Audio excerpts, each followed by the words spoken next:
আল্লাহ নবীর সাহাবা হযরত আব্বাস রাদিয়াল্লাহু তাআলা অপর দিকে তিনি নবী পাকের চাচা জানো হন। তিনি নিজের এলাকার মানুষদেরকে একত্রিত করে আল্লাহ নবীর মিলাদের মাহফিল বানাতেছিলেন, নবী পাকের আলোচনার মাহফিল করতেছিলেন। আল্লাহ নবী মাহফিলের পাশ দিয়ে গেলে নবী পাককে দেখে সাহাবা হুজুররা দাঁড়িয়ে গেলে আল্লাহ নবী নবী দয়া নবীকে সালাম দিলে। আল্লাহ নবী জানতে চাইলে, এ আমার চাচাজান হযরতে আব্বাস, আপনি কি করছেন এখানে? মানুষগুলো একত্রিত করে কি আলোচনা করছে? আল্লাহ নবী চাচাজান বলতে লাগলে, ইয়া রাসূলুল্লাহ হাবিবাল্লাহ, আমরা এখানে আপনার মিলাদের মাহফিল আলোচনা করতে লেগেছে, আপনার মিলাদ কেন্দ্রিক ওকে আলোচনা করতে লেগেছে। আল্লাহ নবী বড় খুশি হয়ে গেলে, নবী আমার খুশি হয়ে বলতে লাগলেন, ওয়াজাবাত লাহু শাফাআতি, আমার মিলাদের মাহফিল যারা বানাবে আমি রাসূল শাফাআত তাদের জন্য ওয়াজিব।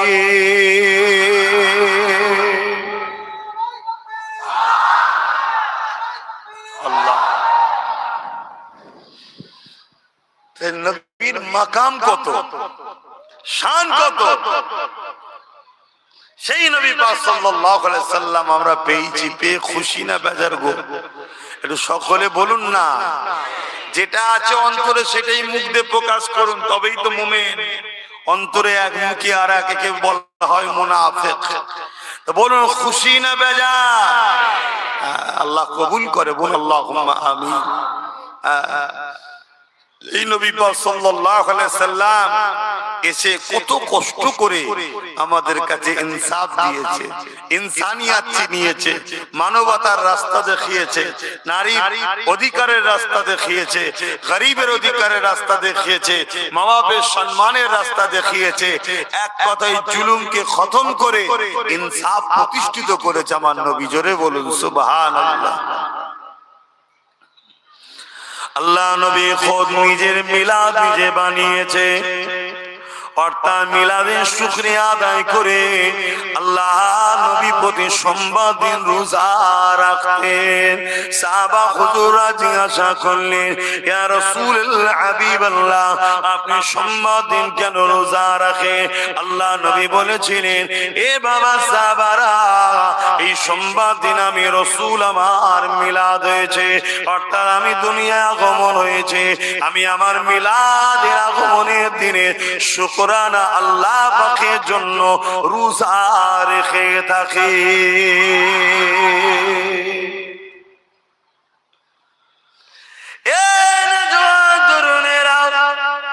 আল্লাহ নবী 40 বছর বয়সে নবুয়ত এলানের পরে নবী আমার নিজে বকরি জবাই করে খানা করে সাহাবা হুজুরদেরকে খাইয়েছে, এইসের খানা খাইয়েছে।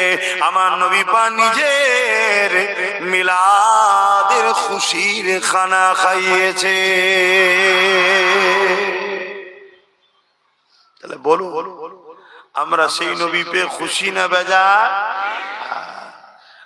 আমাদের জান মাল সবকিছু দিয়ে হুজুরকে ভালোবাসতে হবে, তবেই তো ঈমান।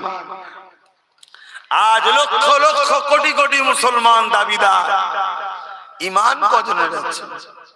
ঈমানটা দেখতে হবে। ঈমান যতক্ষণ পর্যন্ত না তুমি তোমার জানের থেকে বেশি রাসূলকে মুহাব্বত করছো, ততক্ষণ তুমি ঈমানদার আশা করতে পারবা। সাহাবা হযরত ওমর ফারুক রাদিয়াল্লাহু তাআলা তিনি বলতে লেগেছে, এ দুনিয়া মানুষেরা যারা ঈদে মিলাদুন নবীর মাহফিল করলো, আমার নবী পাকের শিশুবেলা আলোচনার মাহফিল করলো, তারা যেন ইসলামকে জিন্দা করলো।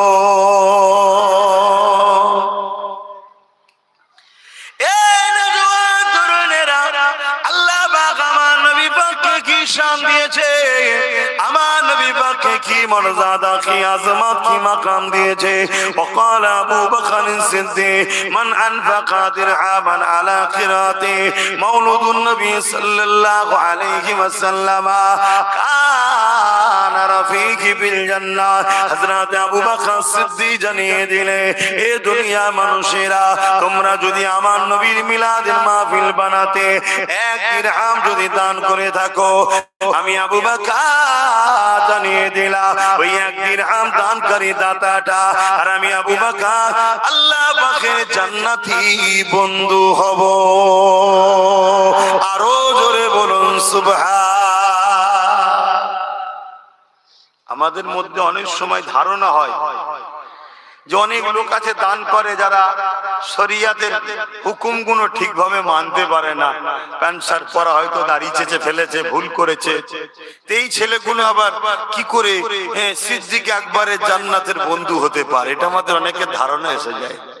আমরা ইতিহাস জানি না, আমরা শরিয়াতকে বুঝি না, এজন্য ধারণা আসে আমার আল্লাহ যাকে পছন্দ করে নেবে তাকে আল্লাহ জান্নাতের উঁচু মাকামে যাবার উপযুক্ত বানিয়ে তৈরি করি তারপরে তুলবে। জোরে বলুন সুবহানাল্লাহ। তাই কিসমত চমকানোর ব্যাপার, যদি একবার কিসমত চমকে যায় তাহলেই আমরা কামিয়াবি হয়ে যাব। তাহলে আমার রাসূল পাক সাল্লাল্লাহু আলাইহি সাল্লামের মাকাম কত, যে নবীর মিলাদের মাহফিল বানানো কত সম্মানের কাজ এবং সেই মাহফিলে সহযোগিতা করা কত সম্মানের কাজ। আজ বড় দুঃখ লাগে আমাদেরই ভাইরা শিক্ষার অভাবে হোক বা কোন ভুল রাস্তায় পড়ে যে হোক, অনেকের ধারণা রাসূলের মিলাদের মাহফিল করা যাবে না, সিরাতুন নবী করো। অবশ্যই সিরাতুন নবী অবশ্যই করতে হবে, কিন্তু আহলে সুন্নাত ওয়াল জামাআতের আকীদা সিরাত যার মিলাদও তার। সিরাত বলতে জীবনী, কোন জীবনী কারো লিখলে বললে বা বলতে গেলে সেই জীবনী কিনা শিশু বেলাটা বাদ দিয়ে কি জীবনী হয়? কথা বলো।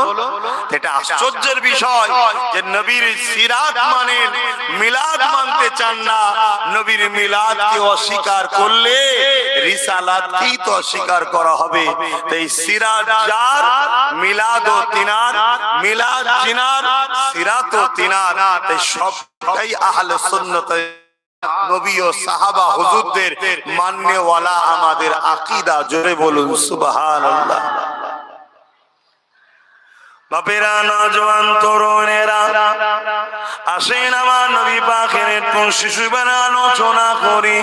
আম্মা জান হযরত আমিনা হুজুর বলতে লেগেছে, এ দুনিয়ার মানুষেরা, আমার বাচ্চা মুহাম্মদ যখন আমার রেহেমে চলে আসলো, আব্দুল্লাহর পাসিনা থেকে, আব্দুল্লাহর পিসিনা থেকে নূরে মুহাম্মদ রাসূল যখন আমার পবিত্র রেহেমে চলে আসলো, আমি আমিনা আমার শরীর থেকে একটা খুশবু বেরোতে লাগলো। আমি আমিনা চিন্তিত হতে লাগলাম, আমি আমিনা অবাক হয়ে যেতে লাগলাম। এই খুশবু এত বাড়তে লাগলো, এত খুশবু ছড়াতে লাগলো, পুরো মক্কার অলিতে গলিতে এই চর্চা শুরু হয়ে গেল। এই চর্চা হতে হতে হতে রাসূলে পাকের দাদা জান আব্দুল মুত্তালিবের কানে উঠে গেল।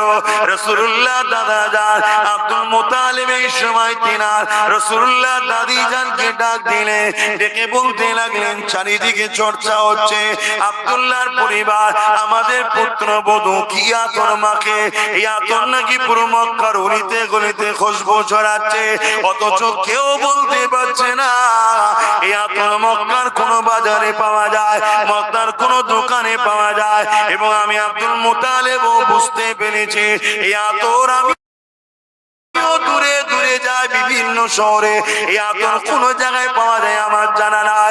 এ দুনিয়ার মানুষেরা, রাসূল পাক সাল্লাল্লাহু আলাইহি ওয়াসাল্লামের দাদা জান এইভাবে রাসূল পাক সাল্লাল্লাহু আলাইহি ওয়াসাল্লামের আম্মা জানকে ডাক দিলে, ডাক দিয়ে বলতে লাগলে, এ আমিনা রে, সবার মুখে একটাই কথা, এ আতর কোথা থেকে পাও মা? বলো কোথা থেকে পাও মাখো, যেটা মক্কার কোনো জায়গাতে পাওয়া যায় না। আমার রাসূল পাকের আম্মা জান হযরত আমিনা হুজুর নিজের মুখে শুধু জবানে নিক্ষেপ করলেন, জমিনে ফেললে, সঙ্গে সঙ্গে ওই যেমন আতরের শিশি খুললে, ঢাকন খুললে খুশবু ছড়িয়ে যায়, বড় বড় করে খুশবু বাইর হয়। ওই সুতু থেকে খুশবু বাইর হতে লেগেছে। এ যুবকেরা, তরুণেরা, আম্মা আমিনা বলতে লেগেছে, আব্বা জান আম্মা জান আতর আমি না মাখি না কেন, আমি কোনো আতর ব্যবহার করি না, এই খুশবু আমার কোনো ব্যবহার করা খুশবু না। আমার আব্বা আম্মা এই খুশবু আমার গর্ভে যিনি রয়েছে তিনার খুশবু। আরো জোরে বলুন সুবহান।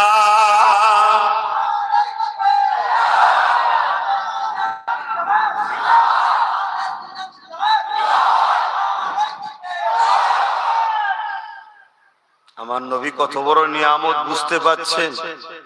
কি গো বলবেন তো? সেই রাসূল ছেড়ে দিয়ে দুনিয়ার কোথায় ছুটছো যুবক? কোথায় হাঁকড়াচ্ছ? কোথায় বসে থাকছো? কোথায় উঠা বসা করছো? কাদের পিছনে ছুটি করছে? রাসূল ছেড়ে দিয়ে নবীর দুশমনদের আপন করেছো, নবীর দুশমনদের বন্ধু করেছো, নবীর দুশমনদের সহযোগিতা করছো, যারা তোমার নবীর দিনকে মিটাতে চাইছে, যারা তোমার নবীর শানে গোস্তাখি করে, ছোট বড় কথা বলে, নবীর মিলাদের মাহফিলকে মিটিয়ে দিতে চায়, নবীর দিনকে মিটিয়ে দিতে চায়, তাদের সঙ্গে যুবক উঠা বসা করো। হাত থাকে আমার নবীর যারা বিরোধী করছে, মাফ করবেন ভাষা খারাপ লাগলে কিছু করার নাই, তাদের শরীরের দুর্গন্ধে কাউকে যদি জেন ধরে ওই জেন পর্যন্ত ছেড়ে পালাবে। সেরকম কিছু জালিম শয়তান আমার নবীর বিরোধী করছে না, করেন। আর আমরা মুসলমান ঘরের যুবক, এই তুমি ওখানে গাছে হেলান দিতে নিয়েছি, কি দুঃখ তোমার মনে? জন জন ছেলে বস তো দুঃখ, তোমরা মাছানে বসো, চায়ের দোকানে বসো, ক্লাবে বসো, পার্টি অফিসে বসো, ফুটপাতে বসো, সিনেমা যাত্রা গান যেখানে বসতে নিষেধ করেছে সেখানেও বসো। হাইরে যুবক, কাদের পাল্লায় পড়ে গেলে? তোমার নেতার আলোচনার মাহফিলে বসবে না, এখানে বসা তোমার নসিবে হচ্ছে না, এখানে বসতে তোমার দিল চাইছে না, এখানে বসলে তোমাকে শয়তান অসহসাদে তুলে দিচ্ছে, এখান থেকে তোমাকে দূরে সরিয়ে রাখছে। তোমার কি ভয় হয় না? তোমার তো মৃত্যু এক্ষুনি হয়ে যেতে পারে, তোমার কবরে তো কেউ যাবে না, তোমার আব্বা আম্মা নেতা নেত্রী কেউ যাবে না, তোমার কবরে নূর নবী আসবে। জোরে বলুন সুবহানাল্লাহ। তুমি যদি দুনিয়ায় নূর নবীর হও, নবী তোমাকে কবর থেকে জান্নাত পর্যন্ত নিয়ে যাবার দায়িত্ব। জোরে বলুন সুবহানাল্লাহ। আর তুমি যদি দুনিয়ায় রাসূলের না হও, তা তোমার কি দশা হবে? আল্লাহ নবী বলেছেন জাহান্নামের একটা গর্ত করে দেওয়া হবে কবরকে তাদের জন্য যারা ইসলাম বিদ্বেষী, নবী বিদ্বেষী, মুনাফিক মুসলমান, তাদের জন্য কবরকে জাহান্নামের একটা গর্ত করা হবে এবং সেখানে দাও দাও করে আগুন জ্বলবে। 99টা সাপ দেওয়া হবে, এক একটা সাপের দুটো করে মুখ থাকবে। দুনিয়াতেও দুমুখো সাপ দেখেছো না? দেখো, একটু ভয় করো যুবক। আমার নবীর কোন কথা পৃথিবীর কেউ মিথ্যা প্রমাণ করতে পারেনি, আমার কোরআনের কোন কথা পৃথিবীর কেউ মিথ্যা প্রমাণ করতে পারেনি। কয়েক লক্ষ কোটি মিলিয়ন টাকা খরচ করে বছরে বছরে কোরআনের ভুল বার করার জন্য পৃথিবী বিখ্যাত দেশগুলো, আমেরিকা বলুন, ফ্রান্স বলুন, ব্রিটেন বলুন, সবাই সার্চ করছে কোরআনের ভুল বার করার জন্য। শোনো বন্ধুরা, কেউ 20 কেউ 30 বছর রিসার্চ করে তারা বলতে লেগেছে কোরআনের তো ভুল নাই, আমার একটা ভুল পেয়েছি, ওই ভুল হলো কোরআন না মেনে আছি। তাই আজ আমি কথা দিলাম কোরআন মেনে নিলাম। জোরে বলুন সুবহানাল্লাহ। সেই ঘরের সন্তান তোমরা, সেই ঘরে আল্লাহ তোমাদেরকে পাঠিয়েছে। আজকে তোমাদের আদর্শ কি? তোমাদের বসার জায়গা কোথায়? তোমাদের করণীয় কি? তোমাদের কাজ কি? কি জন্য আল্লাহ দুটো হাত দিল? কি জন্য কান দিল? কি জন্য চোখ দিল? কি জন্য জবানে কথা দিল? কি জন্য পা দিল? কি জন্য জিন্দেগি দিল? কি জন্য ভালো মন্দ বোঝার জন্যই তো দিমাগ দিল। এখনো পেও যদি তুমি সঠিক রাস্তায় না চলো, তাহলে তোমাকে আমাকে মুনাফিক বলা হবে। আর মুনাফিকের ঠিকানা জাহান্নামের কঠিন নির্মমতম জায়গায়। এবং আল্লাহর কোরআন যাদেরকে উলাইকা কাল আনআম, চতুষ্পদ জন্তুর নাই বলেছে। তারপরে আরেকটু এগিয়ে গিয়ে বলেছে বালহুম আদাল, তারা চতুষ্পদ জন্তুর থেকেও নিকৃষ্ট। শুনছো যুবক, তোমরা কি চতুষ্পদ জন্তুর নাই হতে চাও? তার থেকেও নিকৃষ্ট হতে চাও? তাহলে চতুষ্পদ জন্তুগুলোর সঙ্গে উঠা বসা বন্ধ করো। আমরা মনে করি দুটো হাত দুটো পা আমাদের সঙ্গে থাকে, কথা বলে, খাই দায়, এগুলো মনে হয় মানুষ। আরে না, সূরাতে সকলে মানুষ হতে পারে। কোরআন তাদেরকে চতুষ্পদ জন্তুর নাই বলেছে এবং তার থেকেও নিকৃষ্ট বলেছে। শুনছেন তো নাকি? একটু বোঝো আমার ভাইয়েরা। এসেছে এই কারণে। আর মাদ্রাসাগুলোতে এই সত্য শিক্ষা হয় বলে আজ জালিম অত্যাচারীরা, সমাজ বিরোধীরা, খুনিরা, রেপিস্টরা, দাঙ্গাবাজরা, চরিত্রহীনরা মাদ্রাসার বিরোধী করে। এই সমাজে মাদ্রাসা বিরোধী লোক আছে না? না। যারা এই মাদ্রাসার বিরুদ্ধে, মনে রাখবেন, হয় গাঁজাখোর, নাই পাতাখোর, নাই সুদখোর, নাই জেনাখোর, নাই খুনি, নাই দাঙ্গাবাজ, নাই সমাজ বিরোধী, নাই লোকেরা কোন ভালো লোক মাদ্রাসার বিরোধী করে না। কেন? মাদ্রাসা মানুষ তৈরি করার কারখানা। জোরে বলুন সুবহানাল্লাহ। দুটো হাত, দুটো পা, দুটো চোখ তো দিয়েছে। এ হাত চালাতে হয় কোথায়? মাদ্রাসা শিক্ষা দেয়। এ পা চালাতে হয় কোথায়? মাদ্রাসায় শিক্ষা দেওয়া হয়। এ কান চালাতে হয় কোথায়? মাদ্রাসায় শিক্ষা দেওয়া হয়। এ জিন্দেগি চলার উত্তম আদর্শ কোন রাস্তা? মাদ্রাসায় শিক্ষা দেওয়া হয়। স্কুল কলেজে উত্তম মানুষ তৈরি হয় না, ওখানে পেটে শিক্ষা দেওয়া হয়। কি করে রুজি ইনকাম করবে, কি করে দুনিয়াদারি করবে, কি করে পেটের পেট চলবে, এই শিক্ষা ওখানে দেওয়া হয়। ভালো মানুষ তৈরি করার কারখানা মাদ্রাসায় দেওয়া হয়। কথা মাথায় ঢুকছে? অতএব ভাইরা আমার, সেই মাদ্রাসাকে প্যার করুন। আজ আমরা উম্মতে মুহাম্মাদি, আমরা আমাদের ছেলেদের ঘরে মাদ্রাসা থেকে দূরে রেখেছি, আছি না? না, তাহলে আমাদের উপরে লানত তো হবেই। আমরা তো বেইজ্জতি হব, আমরা তো অপমানিত হব, আমরা তো পরদলিত হব, আমরা তো ধ্বংস হব। কিছু করার নেই। আমরা তো নিজেরা নিজেদের ঘরে ঘৃণা করি, তাহলে অন্যজন তো আমাকে লুটবেই রে বাপ। কথা বুঝে আসছে তো নাকি? আমরা আমাদের মাদ্রাসা, বাচ্চাদের ঘরে মাদ্রাসার দিকে গুরুত্ব দিই না। হ্যাঁ, ডাক্তার বানাও, ইসলামে ইজাজত। জজ বানাও, ইসলামে ইজাজত। উকিল বানাও, ইসলামে জায়েজ। পুলিশ বানাও, ইসলামে জায়েজ। নেতা বানাও, ইসলামে জায়েজ। কিন্তু মনে রাখো, প্রথম শিক্ষা তোমাকে তিনটে দিতেই হবে। যে বাপ মা তার সন্তানকে এই তিনটে শিক্ষা দেবে না, ওই বাপ মা কিয়ামতের দিন ধরা পড়বে। নাম্বার 1, নবীর প্রেম ও আদব, যেটা মাদ্রাসায় দেওয়া হয়। নাম্বার 2, আহলে বায়াতের প্রেম ও আদব, মাদ্রাসায় দেওয়া হয়। নাম্বার 3, কোরআনের শিক্ষা, মাদ্রাসায় দেওয়া হয়। তারপরে আপনার ছেলেকে জজ বানান। ও জজ কখনো ভুল রায় দেবে না, ও জজ কখনো মুখ চেয়ে রায় দেবে না, ও জজ কখনো সংবিধান বিরোধী রায় দেবে না, ও জজ কোনোদিন মানবতার বিরুদ্ধে রায় দেবে না। তাতে জান চলে যায়, চলে যাবে। আমি ভুল রায় দেবো না।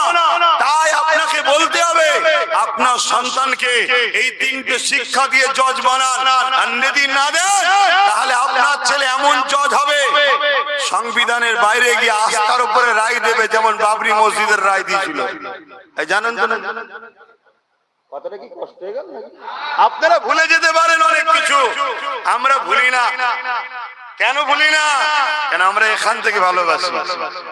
কিন্তু তোমরা আমার ভাই, তো তোমাদেরকে জিজ্ঞেস করছি, তোমার লেবাস নিয়ে ভুল থাকতে পারে, ওলি আমি ঝগড়া করতে আসিনি, হালকা বয়সে একটু হবে, একটু লাফালাফি করবে, কিন্তু ইসলামের মূল ধারা থেকে সরে যাচ্ছ কেন? ইসলামের মূল জায়গা থেকে সরে যাচ্ছ কেন?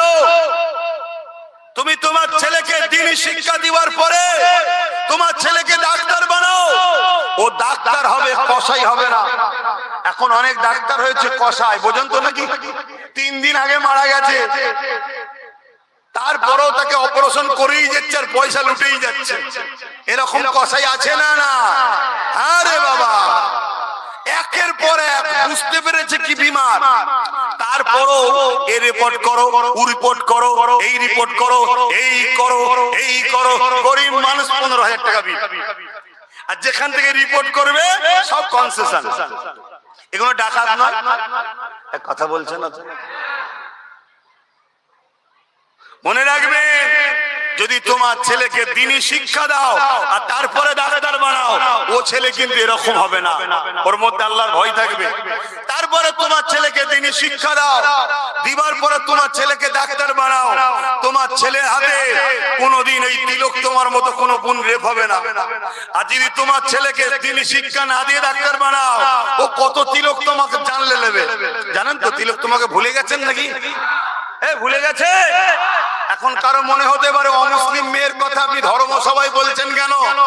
তুই ধর্মটাকেই তো বুঝলি না।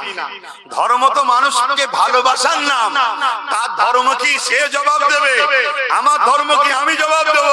সে আমার বোন হয়, সে মানুষ, সে নারী জাত, মায়ের জাত, সে বাপ আদম মা হাওয়ার সন্তান, তাকেও ভালোবাসা, তার জন্য কষ্ট পাওয়া, এটা একটা ইমানেরই পরিচয়। জোরে বলুন সুবহানাল্লাহ।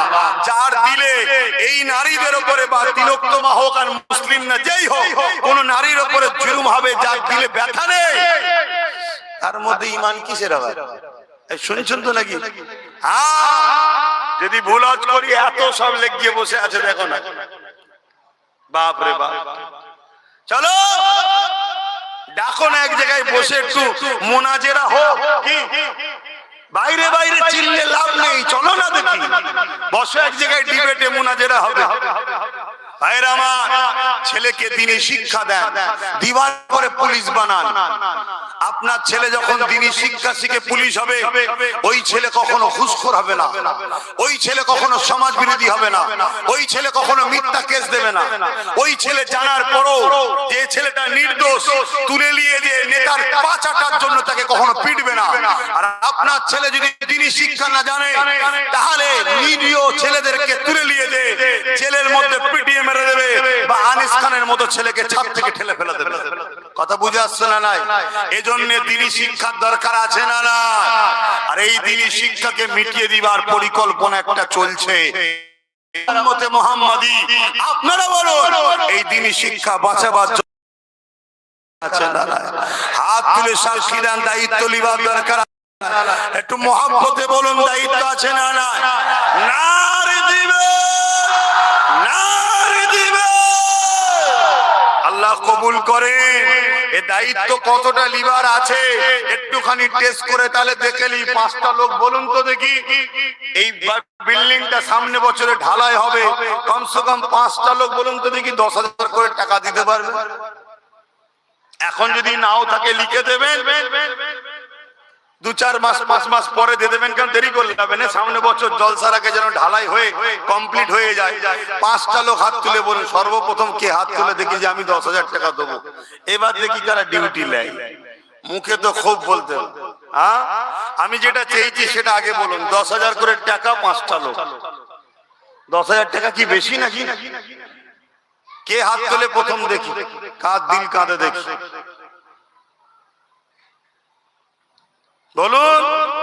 মোবাইল তো কিনেছেন দামি দামি, মাসে রিচার্জ করছেন, 5টা লোক মাত্র চেয়েছি, সর্বপ্রথম কে হাত তুলে দেবে? 10,000 টাকা কি বেশি বলে ফেললাম? তাহলে আমরা হাত তুলে বললাম যে আমরা দায়িত্ব নেব। দায়িত্ব লিবার নমুনা তো এইটা, এটা একটা নমুনা। গত বছর জলসা করে নামলাম, রাস্তায় ডেকে যা খরচটা দিয়েছিল তা থেকে দিয়ে দিয়েছি, মনে আর কিছু বাকি আছে সেটাও দিতে হবে। ওই যে এক ভাই হাত তুলেছে, আল্লাহ কবুল করে বোন, আল্লাহুম্মা আমিন। নারে তাকবীর। একটা কেউ উঠলে হবে না, এই 5টা আলো তুলবো তারপরে জলসা করবো। একটা হলো 4টে দরকারি, 4টের মধ্যে প্রথমে কে দেয় দেখি? নিজাম ভাই, পোড়ামারিতেই বাড়ি, সেও 10,000 টাকা দেবে। 2টো হলো। মারহাবা বলুন, বলুন মারহাবা। অসুবিধা হচ্ছে তুললে? না তুললে হবে কি করে? সামনে বছর ঢালাইটা দেবেন না? 3 নম্বরে কে আছে? 5টা লোক চেয়েছি, একটুখানি দেখি বাপ। ওই তো মাশাআল্লাহ, নেই কে বলে? যাই দেখেন, ছোট ছোট জঙ্গলেও বাঘ থাকে। আমার মুরব্বি এক বাপ 5-10,000 টাকা দেবে, 3টে হয়ে গেছে, আর 2টো দরকার। আল্লাহ কবুল করে বোন, আল্লাহুম্মা আমিন। সৈয়দ গাজী, শহীদ গাজী, আর 2টো দরকার। এই 2টোর মধ্যে প্রথমে কে হাত তুলে দেখি? কার দিলটা প্রথম চাইছে যে আমি দেবো 10,000 টাকা? বলুন। 2-4-5 মাসের মধ্যে দেবেন, বেশি দেরি করবেন না, কারণ ঢালাইটা দিতে হবে। সামনে বছর জলসায় আসার আগে যেন দেখি ঢালাই হয়ে গেছে। আবু রাইহান, মুজারুল হক, কথা বুঝে আসছে? বলুন, বলুন। আর 2টো দরকার, 10,000 টাকা। আর 2টো হবে না, 3টে হয়ে গেল তো। আর 2টোর মধ্যে কে প্রথম হাত তুলবেন? বাপ, অত সহজ নয় প্রেম করা, অত সহজ নয়। মুখে বলতে খুব সহজ লাগে, কাজে করে দেখাও। 100 বিঘে জায়গা কিনেছি আমার পীরের নামে। ভক্ত মুরিদ তো অনেক, ভালোবাসার লোক তো অনেক, কিন্তু কেউ সাহস করে কিনে তো আগিয়েছে। আজকে সে জায়গায় স্কুল চলছে, বাচ্চারা পড়ছে, কথা বুঝে আসছে। আবার আমাদের টাকা হলে অনেকের বুক ফেটে যায়, শুধু চিন্তা করছি কোথা থেকে আসে, কোথা থেকে আসে। কপাল ফাটা তুই দেখতে পাবি না, শুনছেন তো নাকি? তুই দেখতে পাবি নি, আর তোর আব্বা দাদু যা আছে সবাইকে লেগিয়েও কিছু কুলখিনারা খুঁজে পাবি না। কথা মুজা শুনছেন না শোনেননি? যারাই পাল্লা নিতে যাবে খোদা তাদেরকেই জাহান্নামে পিটিয়ে দেবে ইনশাআল্লাহ। বলুন ইনশাআল্লাহ। ধর্মকে মিটানো সম্ভব না। বলুন কে আছে এই 2টোর মধ্যে? প্রথমে হাত তুলে বলবেন যে আমি 10,000 টাকা দেবো। একটু নামটা আমার শোনাবেন। কেউ হাত তুলেছে? কেউ আছে দিবার? আর 2টো লোক নেই, এত বড় আশা করে 5টা লোকের নাম বললাম। আর বেশি টাকা তো বলিনি রে, মাত্র 10,000।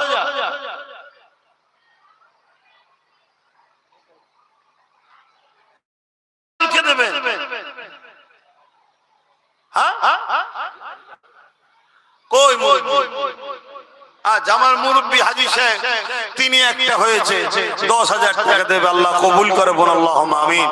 আর একটা শেষ আল্লাহর বান্দা, দেখা যাক কার নসিবে এটা যায়। কে হাত তুলে বলে যে আমি 10,000 টাকা দেবো? এই 5 নম্বরে শেষ একটা কে আছে? এই যাও কচি, এই ছেলে, এই মোবাইলে যাও। কে হয় তোমার? পুতাকে শিখাচ্ছ মোবাইল ধরানো? হ্যাঁ, কলম ধরানো শিখাও, মোবাইল ধরানো শিখাচ্ছ। এত জায়গায় বলি বাচ্চাদের হাতে মোবাইল দেবে না, মোবাইল দেবে না, তাও শুনছে না। ঠকছো, ভুল করছো। বলেন শেষ আল্লাহর বান্দাটা কে আছে? এটাও দিয়ে দেন, তারপরে জলসা করব, আলোচনা করবো। আবার একটু দেখতে চাইছি না আমার দিন ইসলামের প্রতিষ্ঠান মাদ্রাসার জন্য আমরা বললেন যে আমরা রক্ষা করব, আমরা আগিয়ে নিয়ে যাবো রসুলের মিশনকে।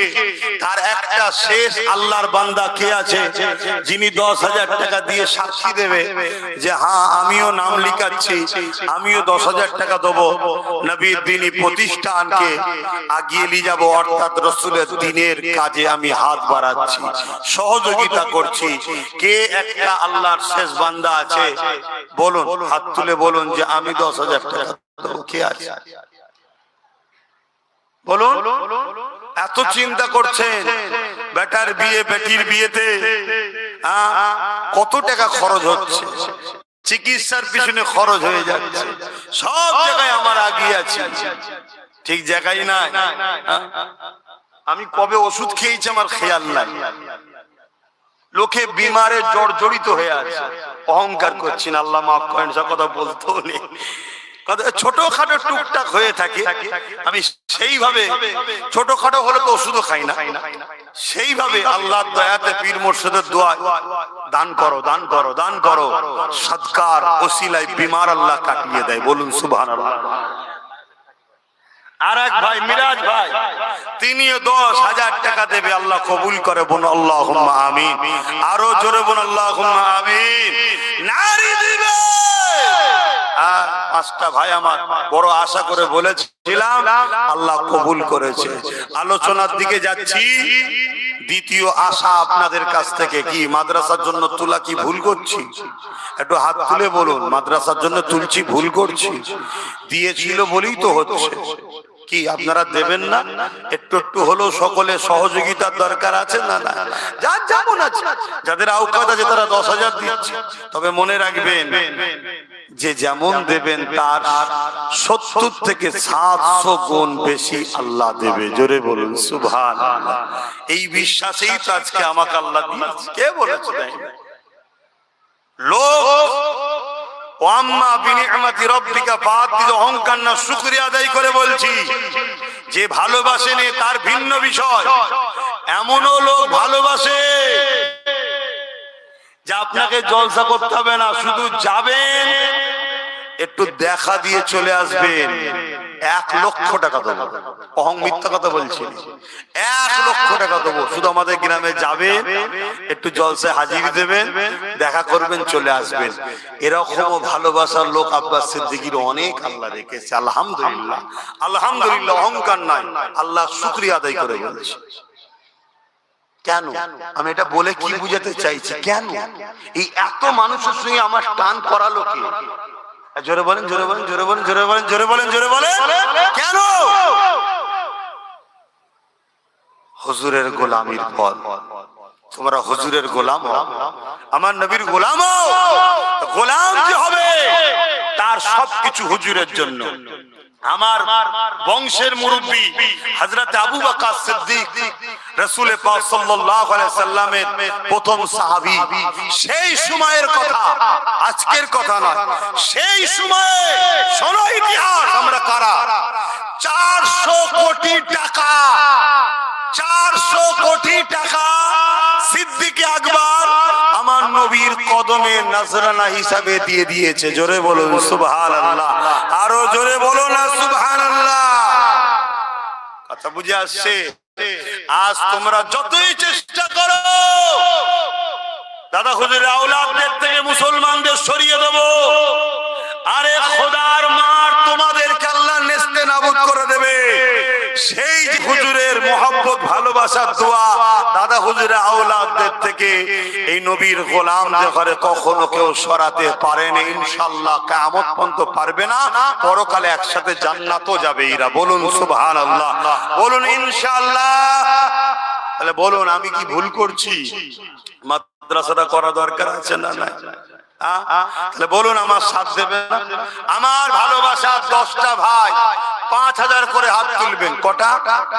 10টা ভাই 5,000 করে। তার মধ্যে দুটো উঠেছে, আবু রাইহান, মোজারুল হক, 2 ভাই 5-5 10,000 ধরো। আর তাহলে রইল কটা? বলুন বলুন। 8টা। আর রইল কটা? 8টা। 10টা চেয়েছি, দুটো হয়ে গেছে, আর 8টা রয়েছে। কেউ আছে 8টা ভাই? রবিউল, আনসারুল আর শাহজাহান, 3 ভাই 3 5 15। আল্লাহ কবুল করে বল আল্লাহুম্মা আমিন। তাহলে 5টা হয়ে গেছে। আর কটা দরকার? 5টা। বলবেন না আপনারা? আপনারাও তো আমার ভাই হয়। এই যুবকরা সাথ দেবেন ভাই? চলো সবাই মিলে তৈরি করি, চলো বলো আর কি আছে? 5টা ভাই, 5টার মধ্যে সর্বপ্রথম কে হাত তুলে দেখি? আমার কোন ভাইটা হাত তুলে 5000 টাকা দেবে? কে হাত তুলবে? কই বলো না গো, নামটা কি?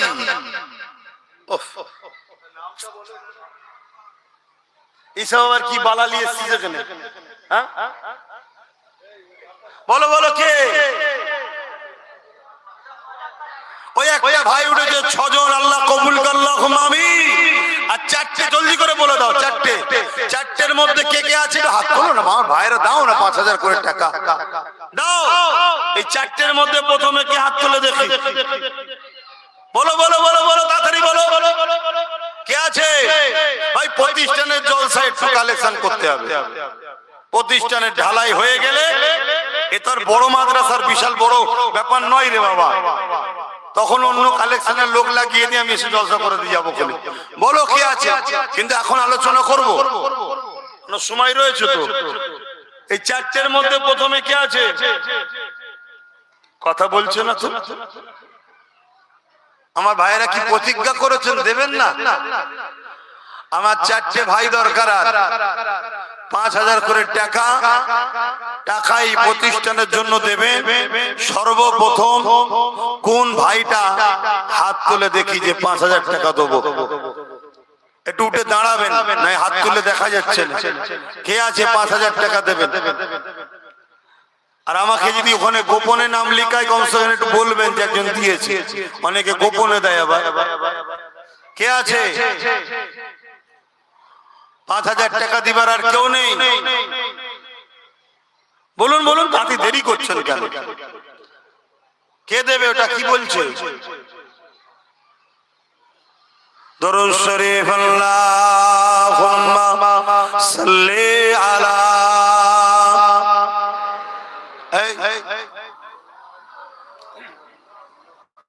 বলো বলো বলো বলো বলো।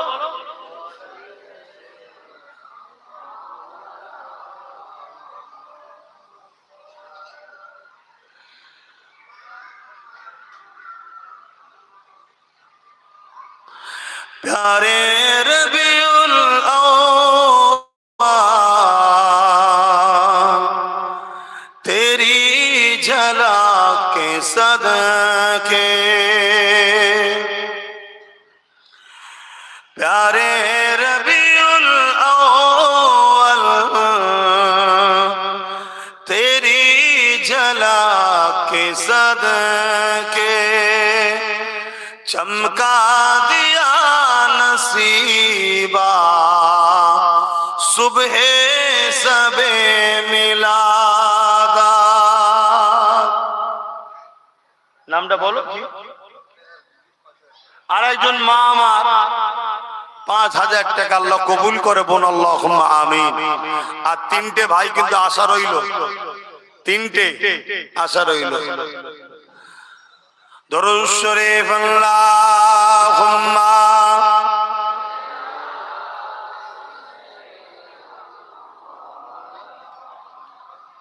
ওয়ালা আলি সাইয়্যিদিনা। মুসলমান ঘরে ছেলে মেয়েরা, তরুণেরা, বাপেরা, যে নবী আমার সারা জীবন তোমার আমার জন্য কেঁদেছে, আজ রোজা মোবারকে তোমার আমার জন্য কাঁদতেছে।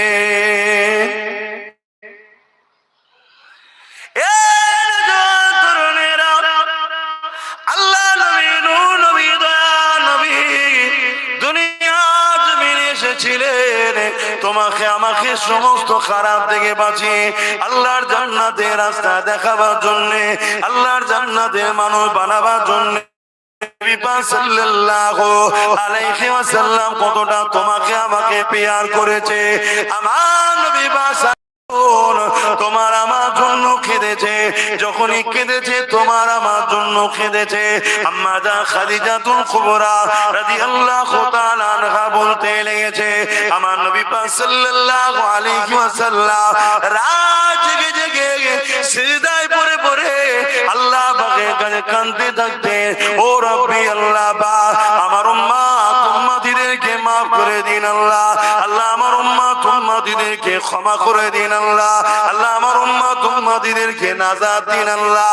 এ যুবকেরা, তরুণেরা, বাপেরা, যে নবী পাক তোমার আমার জন্য সারা জীবনটা কেঁদেছে, সেই নবী পাকের দিনের জন্য তোমাকে আমাকে জান লাগলে জান, মাল লাগলে মাল, সবটা দিতে হবে, তবেই তো বিনিময়ে জান্নাতটা পাওয়া যাবে। আর যদি কেউ মনে করো আমি এমনি এমনি পেয়ে যাব, সে মূর্খের স্বর্গে বাস করতে লেগেছে। কেননা মনে রাখবে, ইতিহাস এটাই বলতে লেগেছে, আর দুনিয়া ও মাজরাতুল আখিরাত, এটা হলো তোমার আমার জন্য আখিরাতের খেতি বাগান। এখানে আল্লাহ পাক পাঠিয়েছে পরীক্ষা নেবার জন্য। এই পরীক্ষাটা কেমন ভাবে দিতে হবে, আল্লাহ নবীকে বলতে লাগলে, লা ইয়ামিনু আহাদুকুম হাত্তা কুনা আব্বা ইলাইহি মিন ওয়ালিদিহি ওয়া ওয়ালাদিহি ওয়ান নাসি আজমাইন। তোমরা তোমাদের টাকা পয়সা, ধন দৌলত, জমি জায়গা, ঘর বাড়ি, বাপ মা, সন্তান, স্ত্রী, এমনকি নিজের জানের থেকে বেশি আমি রাসূলুল্লাহকে যারা মহব্বত না করবে, ততক্ষণ পর্যন্ত ঈমান হবে না। ওই মজলিসে হযরত ওমর ফারুক বসেছিলেন, তিনি বলতে লাগলে, ইয়া রাসূলুল্লাহ, হাবিবাল্লাহ, আমি সব কিছু থেকে আপনাকে বেশি ভালোবাসি, ইল্লা মিন নাফসি, জানের থেকে বেশি নয়। আল্লাহ নবী বললেন, ওমর হবে না, জানের থেকে বেশি ভালোবাসতে হবে। কিছুক্ষণ পরে ওমর ফারুক দাঁড়িয়ে গেলে, দাঁড়িয়ে গিয়ে বলতে লাগলে, ইয়া রাসূলুল্লাহ, ইয়া হাবিবাল্লাহ, আমি ওমর দাওয়া দিয়ে দিলাম, আমি আমার জানের থেকে বেশি আপনাকে ভালোবাসি। আরো জোরে বলুন সুবহান।